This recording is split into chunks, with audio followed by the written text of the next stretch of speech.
resita mo, umpong, ha? Vitamins yan. Pampatibay niyo yung resistensya. Once a day lang to. Once a day lang. Okay. Thank you. Manoy, ikaw naman, anong problema mo? Doc, hindi naman sa minamaliit ko ang profesyon mo. Pero hindi ko na kailangan ng tulong mo. Bakit?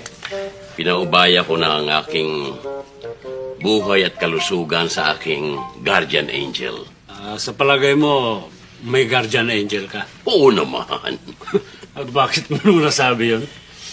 For example, Doc, tuwing magigising ako sa ating gabi para jumingle, pag bukas ko ng pinto, kusang sisindi ang ilaw. At pag sinara ko naman, kusang namamatay. Tinutulungan ako ng aking guardian angel. Palagay ko hindi guardian angel yun. Bakit mo naman nasabi yan? Kasi yung ginijinggalan mo, hindi naman CR yun eh. Refrigerator natin yun.